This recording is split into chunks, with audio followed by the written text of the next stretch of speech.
bilirsən, bilirsən. Bilirəm Rəbbim məni sevirsən. Mələklərin hər yolunda qoruyar məni.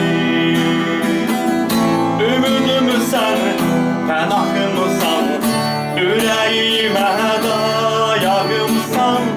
Kədərimi də sevincimsən, xilaskarımsan.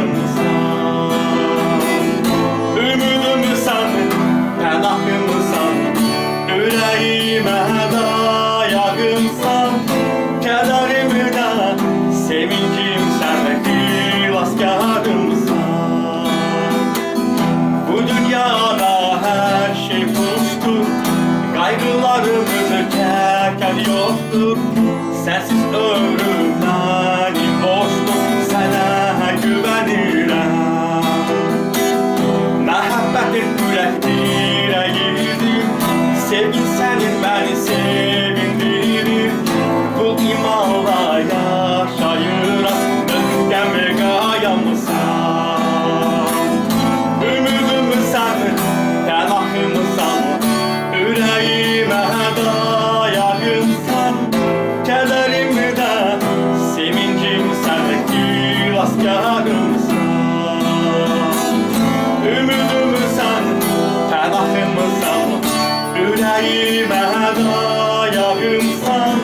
Kədərimi də sevincimsən, xilaskarımsan.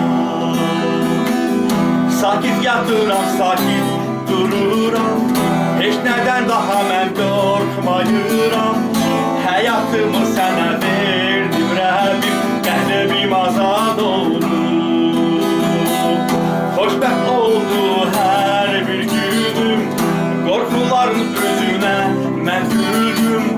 Dönüb düşmənlərə dedim, mənim Rəbbim var. Ümidimsən, pənahımsan, ürəyimə dayağımsan.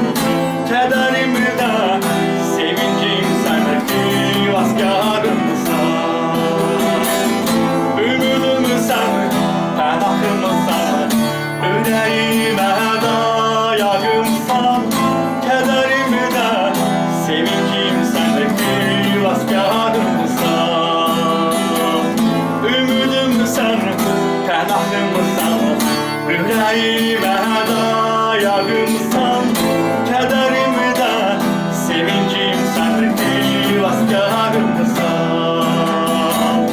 Ümidimsən, pənahımsan, ürəyimə